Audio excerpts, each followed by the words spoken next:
my mom wanted me to be a truck driver because that would mean I'd make $24,000 a year if I went to Truck Masters, and that would be twice what my father made. And she thought that would happen, but something inside of me said, I don't want to drive a truck. There's something else that matters more to me, and I decided I was not going to go for money instead of passion. And the rewards have been pretty amazingly better than being a truck driver. It's not bad being a truck driver, it's just not what I was after. And I look back, and one of the things that helped me was my original teacher, Jim Rohn, who was a personal development speaker I went to hear when I was 17.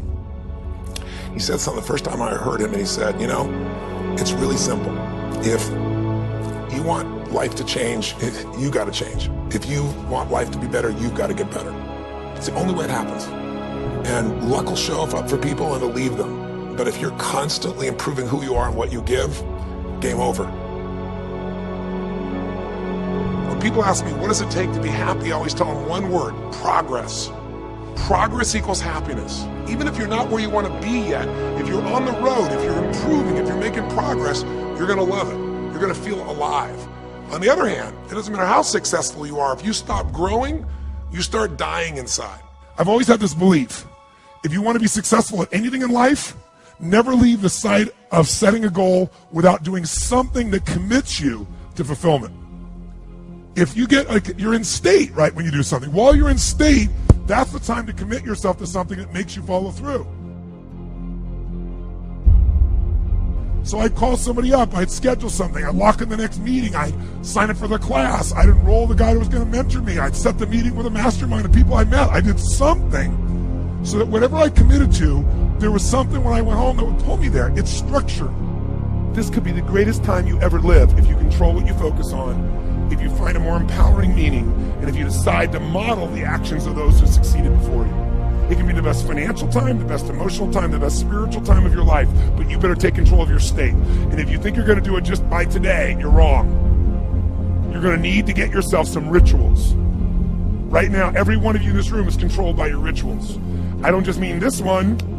I mean every morning you get up. I know your body. I can look at your body right now, and I can guess your rituals. Some of you, your rituals to work out 5 times a week, I can see it clearly. 4 to 6 times a week, it's obvious. Because you couldn't look like that if you didn't do that. Some form of workout. I don't care if it's walking, lifting, whatever. Some of you, it's obvious that lifting weights is part of it. You can see by that man's muscles. I know what his rituals are. Because your life comes from your rituals. And if you don't develop the ritual, you're kidding yourself. How many agree with me on this? Raise your hand and say, I. And there are rituals that put you in state, and there are rituals that take you out of state. But if you've got what you know, that focus, the target, and you got the toolbox, and you're still not getting what you want, it's because you got inner conflicts. That's the third pillar. You've got to resolve your inner conflicts. Because that, as I try to explain to you, 80% of success in anything is your psychology, and 20% is the mechanics. So those inner conflicts are when you take 2 steps forward, you pull 3 steps back. Right? When you say, boy, I'm totally committed to this, but you don't follow through. This is my expertise, the why guy part. Why? Why do you keep saying you want this? You have crystal clarity, you have the tools, and you're still not getting it? There's a conflict in you. Align your life with what is most important to you. And then once you are in a position where you're aligned, guess what you'll do? Take action. You won't have to work at it. When everything's in alignment, there's nothing pulling you away, boom, you go for it. Progress comes when you tell yourself the truth and you're able to feel the uncertainty and take action anyway. The thing that stops us all is fear. It's no surprise. Fear of failure, fear of rejection, fear of the unknown, fear of not looking good. And that fear we could translate into the simple thing of uncertainty. Now, when you look at someone who's incredibly successful, you look at someone who's truly a leader in their life or in their field, the one thing they have in common is they exude this sense of certainty. Now, where's that come from? Is it inborn? Are they lucky? Are things just going their way? No, great leaders know how to step in the uncertainty and bring the certainty to the situation. Most people in life, we really feel like the level of stress in our life comes to how much of life do you feel like you control, or how much does life control you? Do you tend to control more of what's going on, or events controlling you?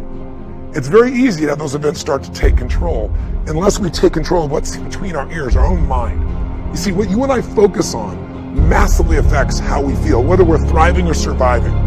If you focus on what you can't control, if you focus on the past, if you focus on what's missing from your life constantly, that pattern of focus will make you frustrated, overwhelmed, depressed.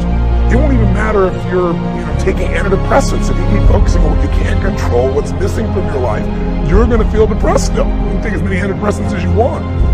Focus equals power. If you want to thrive, you got to focus on what you can control. You got to focus on the difference you can make. You got to focus on what's already in your life that you're grateful for. So you got to find a story that's going to empower you to act.